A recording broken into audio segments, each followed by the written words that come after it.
আমি তৃণমূলের সক্রিয় কর্মী হয়ে বলছি মমতা ব্যানার্জিকে টেনে হিচড়ে বার করে নিয়ে আসবো। তার জন্য পার্থ চট্টোপাধ্যায় চুরি করেছে, আমার গ্রামে স্কুল করেছে, CM Babli Chatterjee Memorial institute করেছে, ঠিক আছে, এবং তার যে রানী যে আছে না অর্পিতা চট্টোপাধ্যায়, এবং মিডিলে পুকুরের মাঝখানে সই করেছে, শপিং মল করেছে, আন্ডারগ্রাউন্ড বাড়ি করেছে।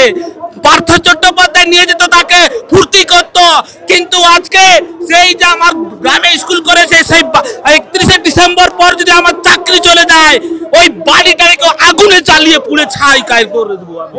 এবং আমি বলছি যে যখন বিরোধী দলনেত্রী ছিল মমতা বন্দ্যোপাধ্যায় তখন কি এরকমটা আশা করেছিলেন? না, আমরা আশা করিনি। মমতা ব্যানার্জি যদি বিরোধী দলনেত্রী থাকতো আজকে এই আন্দোলনে শুয়ে থাকতো এই রাস্তাঘাটে। কিন্তু আজকে আমরা আন্দোলন করে নিয়ে এসেছিলাম সেই নন্দীগ্রাম জঙ্গলমহল ছেলে আমরা আন্দোলন করে নিয়ে এসেছিলাম, কিন্তু আজকে সেই ফল আমরা আশা করিনি। পশ্চিমবঙ্গে কলকাতা আমরা দেখতে পাচ্ছি কেমন আছে জঙ্গলমহল, নন্দীগ্রাম কেমন আছে? এখন জঙ্গলমহল কাঁদছে। আমার যতগুলো বন্ধু আছে তারা জঙ্গলমহল থেকে এসছে, এবং আমার যে পিংলার সব মানুষ এসটি আদিবাসী সম্প্রদায়ের মানুষ তারা কাঁদছে এখন।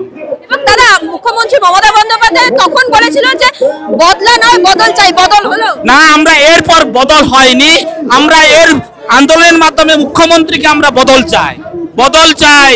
আমি নিজে আন্দোলন করে নিয়ে এসেছিলাম মুখ্যমন্ত্রী মমতা বন্দ্যোপাধ্যায়কে। আমি তৃণমূলের একজন সক্রিয় কর্মী হয়ে আমি বলছি মমতা বন্দ্যোপাধ্যায়কে 14 তলা থেকে আজকে নামাবো, আমাদের যদি কথা না শুনে। স্বাস্থ্য ব্যবস্থায় দুর্নীতি, শিক্ষায় দুর্নীতি, রেশনে দুর্নীতি, কার্যত জমি আন্দোলন করে উনি এসেছিলেন। জমি আমি মনে করি যে জমি আন্দোলন যে ওইখানে করেছে নন্দীগ্রামে, আজকে শিল্প যদি ওখানে হতো না আজকে অনেক হাজার ছেলে মেয়েরা প্রতিষ্ঠিত চাকরি পেত। আজকে তো ওখানে ঘাস উঠছে, শুধু কিছুই নেই। এতে আমরা যে বামফ্রন্টের যে স্লোগান ছিল কৃষি, শিল্প এবং বেকারত্ব আমরা চাই, সেই পুনরায় আমরা বামফ্রন্ট সরকারকে আবার নিয়ে আসবো, মমতাকে এবং কুকুরের মতন তাড়াবো আজকে। এবং আমি তৃণমূলের সক্রিয় কর্মী হয়ে বলছি আমার গ্রামে আমার এলাকায় কোনো তৃণমূলের এমএলএ এমপিরা যদি যায় মহিলা দিয়ে ঝাঁটা এবং খুন্তি নিয়ে আমরা তাড়াবো মমতা ব্যানার্জিকে। এবং একটা কথা খুব প্রচলিত হয়েছে আজকাল যে তৃণমূল করে মানে টাকা দিয়ে চাকরি পেয়ে। অবশ্যই তৃণমূল সরকার মানে ডাকাত। প্রতিটি এলাকায় আপনারা জানবেন যে প্রতিটি এলাকায় এখন তৃণমূলের বড় নেতাগুলোকে ধরছে চাকরির বিনিময়ে টাকা।